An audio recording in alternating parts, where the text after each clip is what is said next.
ஆன்மீகத்தின் வழி நடக்கும் அன்பு உள்ளங்கள் அனைவருக்கும் வணக்கம். எல்லாம் நன்மைக்கே. உங்கள் மனசு போலவே எல்லாமே நல்லதாகவே நடக்கட்டுங்க. அந்த வகையில் இந்த மாதம் வைகாசி பிறந்தாச்சு. இந்த மாதத்தை பொறுத்த வரைக்கும் ரொம்பவே அற்புதமான மாதம். ஒவ்வொரு மாதமும் ஸ்பெஷல் தான், இருந்தாலும் இந்த வைகாசி மாதத்துக்கு கூடுதல் ஸ்பெஷல் இருக்குங்க.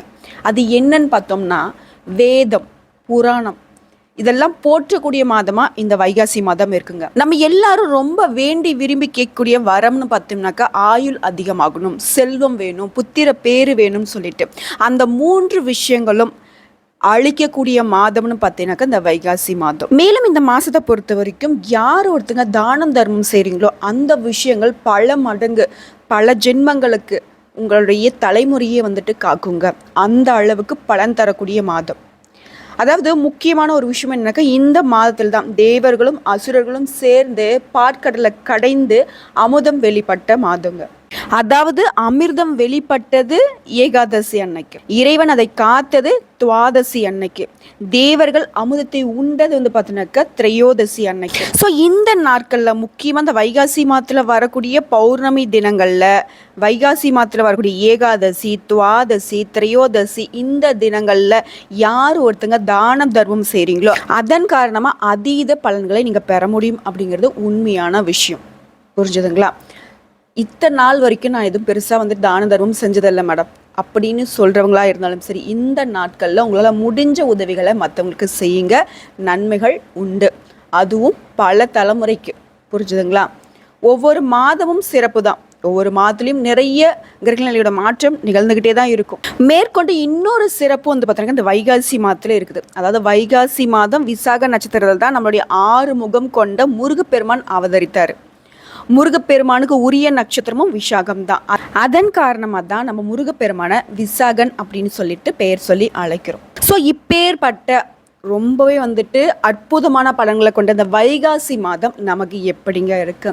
இந்த மாதத்தில் ஏற்படக்கூடிய கிரகநிலையோட அமைப்பின் காரணமாக தான் நமக்கு நல்லதும் கெட்டதும். அந்த வகையில் தான் இந்த மாதத்தில் இருக்கக்கூடிய கிரகநிலையோட மாற்றத்தை ஃபர்ஸ்ட் தெரிஞ்சுக்கலாம். நவ கிரகங்களின் முதல்வன்னு சொல்லக்கூடிய சூரிய பகவான் மேஷ ராசியிலிருந்து ரிஷப ராசிக்கு மே 14ஆம் தேதி பேச்சு ஆயிடுறார். சூரிய பகவானை பொறுத்த வரைக்கும் ரிஷபத்தில் சஞ்சரிக்கக்கூடிய இந்த வைகாசி மாதத்தில் அங்கே ஏற்கனவே சஞ்சாரம் செய்யக்கூடிய குரு பகவான் கூட இணைவதன் காரணமாக குரு ஆதித்ய யோகம் உருவாகுது. இது பார்த்தீங்கன்னா 12 ராசிகளுக்கும் சிறப்பானது ஒன்று தான். அதே போல ரிஷப ராசியில அதிபதியான சுக்கிர பகவான் ரிஷபத்திலேயே பயிற்சியாகி ஆட்சிக்கு அதிபதியா இருக்கிறதுனால உங்களுக்கு கூடுதல் நன்மைகள் இருக்கும். அடுத்ததான் புத்திக்கு அதிபதியாக இருக்கக்கூடிய புதன் பகவானுடைய பயிற்சியும் 9ஆவதாக புதன் ஆதித்ய யோகத்தை உருவாக்குறாரு. இதனால 12 ராசிகளுக்கும் எந்த மாதிரியான நல்ல பலன்கள் கிடைக்க போகுது? ஒரு சில ராசிகளுக்கு சாதகமும் ஒரு சில ராசிகளுக்கு கொஞ்சம் எச்சரிக்கை உணர்வோடு இருக்கிற மாதிரி தான் இருக்கும். இருந்தாலும் எல்லாமே நல்லது தானே. ஒரு நல்ல விஷயத்தோடைய அருமை தெரியணும் அப்படின்னாக்க இதை ஒரு கெட்ட விஷயம் நடக்கணும், அப்படிதாங்க. சரிங்களா? எப்படி இருந்தாலும் சரி, உங்களுக்காக நாங்கள் எப்போ உங்களுக்கு துணையாக இருக்கோம், உங்களை வழிநடத்த. உங்களுக்கு எல்லா வளமும் நலம் பெற்று வாழ்வாங்கு வாழ இறைவனை வணங்கி இந்த வீடியோ பதிவை ஸ்டார்ட் பண்ணுறோம். இந்த வீடியோ பதிவு உங்களுக்கு பிடிச்சினாக்கா வீடியோக்கு லைக் பண்ணுங்கள், நம்ம சேனலை சப்ஸ்கிரைப் பண்ணுங்கள், மேலும் பிடிச்சினாக்கா ஃப்ரெண்ட்ஸ் அண்ட் ஃபேமிலிக்கு ஷேர் பண்ணுங்கள். அந்த வகையில் சுக்கிர பகவானை ராசி அதிபதியாக கொண்ட துலாம் ராசி அன்பர்களுக்கு இவரை பொறுத்த வரைக்கும் இந்த மாதம் உங்களுடைய ராசியில பாக்கியஸ்தானத்துல அமர்ந்திருக்கிறதுனால உங்களுடைய இஷ்ட தெய்வ கோயிலுக்கு செல்வதற்கான வாய்ப்பு இருக்கு. ஸ்ரீரங்கம் மற்றும் மகாலட்சுமியை தரிசிக்கக்கூடிய பாக்கியமும் உண்டுங்க. அடுத்ததான் 2க்கும் 7க்கும் உடைய செவ்வாய் பகவான் 8ஆம் இடத்துல இருப்பது குடும்பத்துல குழப்பத்தையும் கணவன் மனைவிக்கிடையே பிரச்சனையும் உருவாகிறதுக்கான வாய்ப்பு இருக்கு. அடுத்ததா 3க்கும் 6க்கும் உடையவனான குரு பகவான் 10ஆம் இடத்துல உச்சம் பெற்று இருப்பது தொழில்ல மேன்மையை கொடுப்பாரு. அதே சமயம் உடல் ஆரோக்கியத்தை பாதிக்கிறதுக்கான ஒரு அமைப்பு இருக்கு. அடுத்ததா யோகாதிபதினு சொல்லக்கூடிய சனி பகவான் 2ஆம் இடத்துல இருப்பது செல்வ சேர்க்கையும் வீடு மனை வாங்குவதற்கான யோகத்தையும் தருவாரு. அடுத்ததா 10ஆம் இடத்துக்கு அதிபதி 6ஆம் இடத்துல இருப்பது உடல் உழைப்பு மேன்மையை தருங்க. அடுத்த லாபாதிபதினு சொல்லக்கூடிய சூரிய பகவான் அஷ்டமத்துல இருப்பது அவ்வளவா சிறப்பில்லை. தொழிலில் நீங்கள் எதிர்பார்த்த லாபம் கிடைக்காது. மூத்த சகோதரர்கள் வகையில் சச்சரவு உண்டாகிறதுக்கு வாய்ப்பு இருக்கு. அடுத்ததா ராகு பகவான், நிழல் கிரகம், பாம்பு கிரகம்னு சொல்லக்கூடிய ராகு பகவான் விரயஸ்தானத்தில் இருப்பது வெளிநாட்டு யோகத்தை தரும். அடுத்ததா கேது பகவான் 6ஆம் இடத்துல இருப்பது எல்லாவற்றிலையும், அதாவது எதையுமே எதிர்கொள்ளக்கூடிய ஒரு துணிச்சலை தருவாருங்க. மேலும் இந்த வைகாசி மாதத்தை பொறுத்த வரைக்கும் வரக்கூடிய 31ஆம் தேதி பகல் 1:04 இருந்து அடுத்த 2 நாட்களுக்கு சந்திராஷ்டமம் இருக்கிறதுனால எல்லா விஷயங்கள்லையும் கவனமா இருக்கணும். இது பார்த்தீங்கன்னா பொது பலன்க. அடுத்துதான் நட்சத்திர பலன்களை தெளிவா பார்த்தோம்னாக்க இந்த மாதத்துடைய முழு பலனை நீங்க தெரிஞ்சுக்க முடியும். அந்த வகையில துலாம் நட்சத்திரத்தை பொறுத்த வரைக்கும் சித்திரையில 3ஆம் பாதம் 4ஆம் பாதம் மற்றும் சுவாதி நட்சத்திரம், அடுத்ததா விசாகம் நட்சத்திரத்துல 1ஆம் பாதம் 2ஆம் பாதம் 3ஆம் பாதம் இவங்கெல்லாம் சேர்ந்ததுதான துலாம் ராசி. இதுல சித்திரை 3ஆம் பாதம் 4ஆம் பாதம் இந்த நட்சத்திரக்காரர்களை பொறுத்த வரைக்கும் தைரியக்காரகனான செவ்வாய், அதிர்ஷ்டக்காரகனான சுக்கிரன் இவங்களுடைய அம்சத்துல பிறந்த நீங்க தைரியமாக செயல்பட்டு எப்பவுமே முன்னேற்றம் அடையக்கூடியவர்களாக திகழ்வீங்க. இது உங்களுடைய பிறப்பின் ரகசியம். ஸோ இப்போ பிறந்திருக்கக்கூடிய இந்த வைகாசி மாதம் உங்களுடைய எண்ணங்களை நிறைவேற்றக்கூடிய ஒரு மாதமா இருக்கு. மாதத்துடைய முற்பகுதியில 6ஆம் இடத்துல சஞ்சரிக்கூடிய செவ்வாயால உங்களுடைய ஆற்றல் அதிகரிக்கும். உடல்நிலையில இருந்த பாதிப்புகள் அகலும். தொழில்ல உங்களுக்கு போட்டிகள்லாம் இருந்துச்சு இல்லையா, அந்த போட்டிகள் எல்லாம் விலகி ஓடும். அடுத்ததான் உத்தியோக பணிகள்ல இருக்கக்கூடிய உங்களுக்கு உங்களுடைய எதிர்பார்ப்புகள் நிறைவேறும். செல்வாக்கு உயரும். சிலருக்கு புதிய வேலை அமையுங்க. வழக்குகள்ல கோர்ட்டு கேஸ்ன்னு அலைஞ்சிட்டு இருக்கோமா, அந்த விஷயம் உங்களுக்கு சாதகமாக அமையும். சிலருக்கு புதுசா சொத்து வாங்குறதுக்கான ஒரு யோகமான அமைப்பு இருக்கு. குடும்பத்துல இத்தனை நாட்களாக இருந்து வந்த பிரச்சனைகளுக்கு ஒரு முடிவு வரும். பெண்களா இருக்கீங்க அப்படின்னாக்க உங்களுடைய விருப்பங்கள் நிறைவேறக்கூடிய ஒரு மாதம். உங்களுடைய வாழ்க்கை துணையுடன் இணக்கமான நிலை ஏற்படுங்க. விவசாயிகளா இருக்கீங்களாக யோகமான காலகட்டம். அடுத்த அரசியல்வாதிகளை பொறுத்த வரைக்கும் உங்களுடைய எதிர்பார்ப்புகள் நிறைவேறும். இதை அடுத்து மாணவர்களுக்கு உங்களுடைய மேற்படிப்பு முயற்சிகள் எல்லாமே வெற்றியை கொடுக்கும். மேலும் உங்களை பொறுத்த வரைக்கும் சந்திராஷ்டமம் இருக்கக்கூடிய நாட்கள்னு எடுத்துக்கிட்டாக்கா ஜூன் மாசத்துல 6ஆம் தேதி 7ஆம் தேதி இந்த நாட்கள்ல ரொம்ப ரொம்ப கவனமா இருக்கணும். சரிங்களா? அடுத்ததான் உங்களுடைய அதிர்ஷ்டமான நாட்கள்னு எடுத்துக்கிட்டாக்கா மே மாதத்துல வரக்கூடிய 15, 18, 24, 27, ஜூன் மாசத்துல 9ஆம் தேதி இந்த நாட்கள் அதிர்ஷ்டமான நாட்கள். உங்களுடைய சுப நிகழ்ச்சிகளை தொடங்க, சுப நிகழ்ச்சிகளை செய்ய இந்த நாட்களை பயன்படுத்திக்கோங்க. சரி, ஓகே மேடம். இந்த நட்சத்திரத்தை பொறுத்த வரைக்கும் நல்லா தான் இருக்கு. இருந்தாலும் இந்த நட்சத்திரக்காரர்கள் செய்ய வேண்டிய பரிகாரம்னு எடுத்துக்கிட்டாக்க பெருசா ஒண்ணுமே இல்லை. சமயபுரத்துல வீற்றக்கூடிய மாரியம்மனை வழிபட நன்மைகள் அதிகரிக்கும். என்ன மேடம் சொல்றீங்க? அப்ப என்ன நான் திருச்சிக்கு போயிட்டு சமயபுரமா ஆத்தால வணங்க முடியும் அப்படின்னு கேட்டினா அப்படி கிடையாது. உங்க வீடுகள்ல இருந்தே வணங்க. முடிஞ்சதுன்னா போய் அவங்கள வழிபாடு செய்வது சிறப்பு.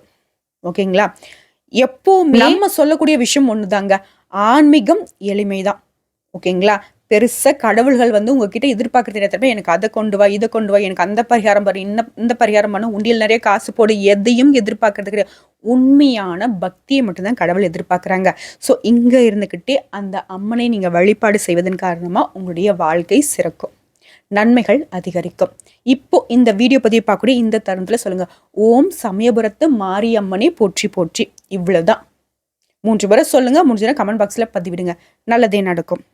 அடுத்தது சுவாதி நட்சத்திரக்காரர்களை பொறுத்த வரைக்கும் யோகக்காரகன்னு சொல்லக்கூடிய ராகு, அதிர்ஷ்டக்காரகன்னு சொல்லக்கூடிய சுக்கிரன் இவர்களுடைய அம்சத்துல பிறந்த உங்களுக்கு தன்னம்பிக்கை எப்பவுமே அதிகமா இருக்கும். எந்த ஒரு விஷயத்தையும் திட்டமிட்டு செயல்படக்கூடியவர்களாக இருக்கிறதுனாலவே நிறைய விஷயங்கள்ல வெற்றி உண்டு.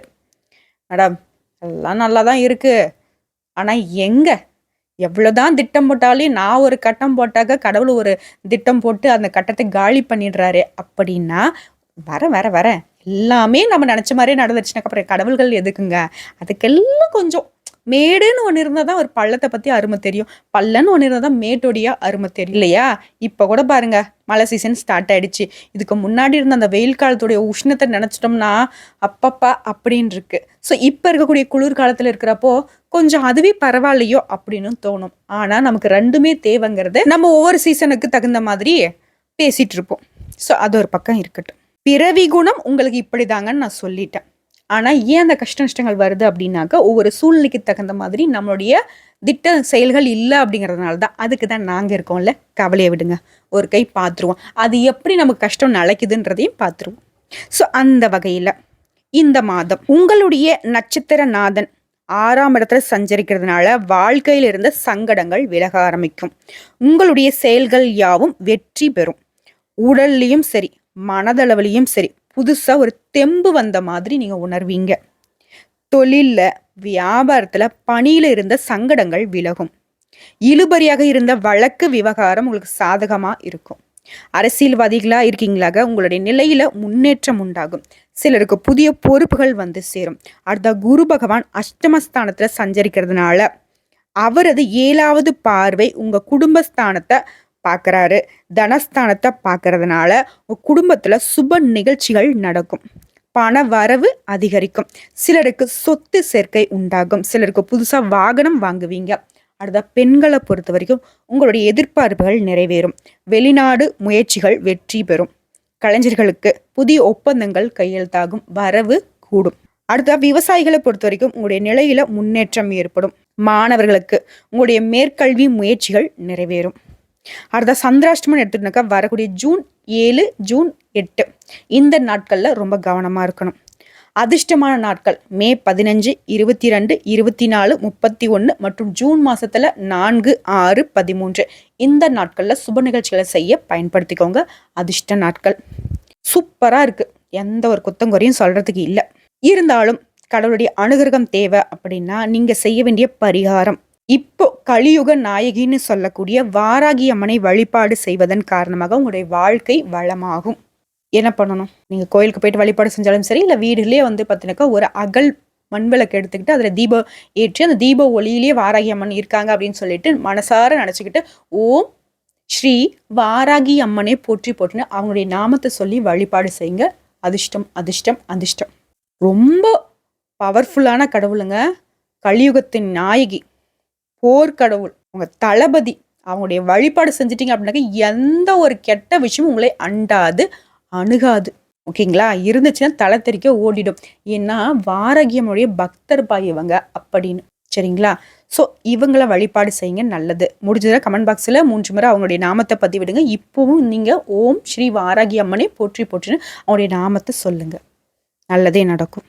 அடுத்த விசாகம் நட்சத்திரத்தில் 1ஆம் பாதம், 2ஆம் பாதம், 3ஆம் பாதம் உங்களை பொறுத்த வரைக்கும் தனக்காரகனான குரு, அதிர்ஷ்டக்காரகனான சுக்கிரன், இவங்களுடைய அம்சத்துல பிறந்த உங்களுக்கு நினைச்சதை சாதிக்கக்கூடிய சக்தி இயல்பாகவே இருக்கு. கவலைப்படாதீங்க, அப்படிதான் இருக்கு. ஏன் நமக்கு சக்தி பழிக்க மாட்டேங்குது, கண்டுபிடிச்சிருவோம். இந்த வகையில வைகாசி மாதம் அதிர்ஷ்டமான மாதம் அப்படின்னு சொல்லலாம். உங்களுடைய நட்சத்திரநாதன் 8ஆம் இடத்துல மறைவு பெற்றாலும் அவரது பார்வையால உங்களுடைய நிலை உயரும். அட என்ன மேடம், நேருக்கு நேராக பார்த்தாவே பலன் இல்லை, இவர் வேற மறைஞ்சிட்டாருன்னு வேற சொல்றீங்க. அப்புறம் எப்படின்னா அது அப்படிதாங்க. இப்போ அப்பா ஒருத்தர் இருக்காரு அப்படின்னாக்க நம்ம வீட்டிலே இருந்தாலும் நமக்கு நல்லதை பண்ணுவார். இன்னும் தூரமாக இருக்கும் போது தான், அதாவது ஊருக்கு ஏதாவது போயிட்டாரா தான் அடிக்கடி ஃபோன் பண்ணுவார். சாப்பிட்டீங்களா, செஞ்சீங்களா, என்ன இருக்குது, ஏது இருக்குது, கையில் காசு இருக்கா, இப்படி நம்மளை வந்து ரொம்ப ப்ரொடெக்ட் பண்ணுவார். பார்த்தீங்களா? அந்த மாதிரி தான் உங்களுடைய நட்சத்திரநாதன் உங்களுக்கு அந்த அளவுக்கு பலனை கொடுக்க பாடுபடுறார். அடுத்ததான் புதிய சொத்துடன் நவீன பொருட்களையும் வாங்குவீங்க. குடும்பத்தில் சுபிக்ஷ நிகழ்ச்சிகள் ஏற்படும். சுபிக்ஷமான ஒரு நிலை ஏற்படும். பண வரவு அதிகரிக்கும். புதுசா வாகனம் வாங்குவீங்க. இதோடைய அமைப்பு அப்படி இருக்கு. ராகுவின் சஞ்சார நிலையால அதிர்ஷ்டம் தேடி வரும். நீண்ட நாளா தடைப்பட்ட முயற்சிகள் வெற்றியை கொடுக்கும். உங்களுக்கு எதிரியாக இருந்தவர்கள் எல்லாமே இந்த காலகட்டத்துல அப்படியே பின்வாங்குவாங்க, பேக் அடிச்சிருவாங்க. வாடா சண்டைக்கு வாடா, ஒத்திக்கு ஒத்திக்கு வரியா, அப்படி இப்படி நிறைய இடத்துல கொடுத்தவங்க திடீர்னு பார்த்தா ஓடி ஒழியக்கூடிய ஒரு அமைப்புல உங்களுக்கு தென்படுவாங்க. ஒன்று உங்களுக்கு சரண்டர் ஆகணும், இல்லையா ஓடணும். தயவு செஞ்சு ஓடிடு தம்பி அப்படின்ற அளவுக்கு உங்களுடைய கை ஓங்கும், அவங்க தலை தெறிக்க ஓடிடுவாங்க. அடுத்ததா பொருளாதார நிலை மேம்படும். வியாபாரம் தொழிலில் வருமானம் அதிகரிக்கும். பணியாளர்கள் ஒத்துழைப்பால முயற்சிகள் வெற்றி பெறும். புதிய ஒப்பந்தங்கள் கையெழுத்தாகும். பெண்களை பொறுத்த வரைக்கும் நீங்கள் செய்யும் தொழிலில் ஆதாயம் உண்டாகும். குடும்பத்தில் நிம்மதி ஏற்படும். கலைஞர்களா இருக்கீங்கன்னாக்க புதிய ஒப்பந்தங்கள் கையெழுத்தாகும். அடுத்ததா விவசாயத்துல ஈடுபட்டிருக்கூடிய அன்பர்களை பொறுத்த வரைக்கும் இத்தனை நாட்களாக இருந்த சங்கடங்கள் விலகும். அடுத்ததா மாணவர்களை பொறுத்த வரைக்கும் உங்களுடைய எண்ணங்கள் நிறைவேறும். எந்த காலேஜில் படிக்கணும், எந்த கோர்ஸ் படிக்கணும், இல்லை எங்கே படிக்கணும் அப்படின்னு உங்களுடைய ஆசைகள் எல்லாமே இந்த காலகட்டத்தில் நிறைவேறும். அடுத்த சந்திராஷ்டமத்தை பொறுத்த வரைக்கும் ஜூன் 8, 9 நாட்களில் இருக்கிறதுனால ரொம்பவே கவனமாக இருங்க. அதிர்ஷ்டமான நாட்கள் மே 15, 21, 24, 30 மற்றும் ஜூன் மாதத்தில் 3, 6, 12 இந்த அதிர்ஷ்டமான நாட்களை சுப நிகழ்ச்சிகளை செய்ய பயன்படுத்திக்கோங்க. அதிர்ஷ்டமான நாட்கள். அடுத்த உங்களை பொறுத்த வரைக்கும் பரிகாரம் அப்படின்னு எடுத்துக்கிட்டோம்னாக்கா மகாலட்சுமி தாயாரை வெள்ளிக்கிழமைகளில் வழிபாடு செய்வதன் காரணமாக நன்மைகள் அதிகரிக்கும். வீட்டில் பொருளாதார நிலை மேம்படும். ஒரு பாசிட்டிவ் எனர்ஜி பார்த்தினாக்கா எப்பவும் உங்கள் கூடவே இருக்கும். மகாலட்சுமி தாயாரை பொறுத்த வரைக்கும் உங்களுக்கு நிறைய விதங்களில் உகந்த கடவுளாக பார்க்கப்படுறாங்க. என்னதான் அவங்க பார்க்கறதுக்கு சாந்தமாக இருந்தாலும் அவங்களுடைய துணை உங்களுக்கு பல விதங்களில் தைரியத்தையும் தன்னம்பிக்கையும் கொடுக்கும். ஸோ மறக்காமல் வெள்ளிக்கிழமைகளை இவங்களை வழிபாடு செய்யுங்க. இப்போ இந்த வீடியோ பற்றி பார்க்கக்கூடிய தருணத்தில் சொல்லுங்கள், ஓம் ஸ்ரீ மகாலட்சுமி தாயாரே போற்றி போற்றினும். முடிஞ்சதுன்னா கமெண்ட் பாக்ஸ்லேயே 3 முறை பதிவிடுங்க. நல்லதே நடக்கும். ஆக மொத்தத்தில் துலாம் ராசிக்கு இந்த மாதம் சூப்பராக இருக்குது. எந்த ஒரு குத்தம் குறையும் இல்லை. காலத்தை தூக்கி விட்டுக்கிட்டு போகலாம். யாரெல்லாம் உங்களுக்கு எத்தனை நாள் இடைஞ்சல கொடுத்தாங்களோ அவங்களாம் ஒரு கை பார்க்கலாம். சரிங்களா? ஸோ இருந்தாலும் எந்த ஒரு விஷயத்தை நீங்கள் செய்கிறதாலும் சரி, என்னதான் காலம் கழிஞ்சிருச்சு, எல்லா தேவதைகளும் நமக்கு தோல் மேலே உக்காந்துருக்காங்க அப்படின்னாலையும் சரி, நம்ம எந்த ஒரு விஷயத்துலையும் கண்ணும் கருத்துமாக இருக்கணும். ஒரு தெளிவு இருக்கணும். நம்மளை சுற்றி இருக்கக்கூடிய எல்லா செயல்கள் மேலேயும் ஒரு விழிப்புணர்வு இருக்கணும். இதை மட்டும் ஃபாலோ பண்ணிக்கோங்க. நல்லதே நடக்கும். நல்லது மட்டுமே நடக்கும். வாழ்க வளமுடன் துலாம் ராசி அன்பர்களே.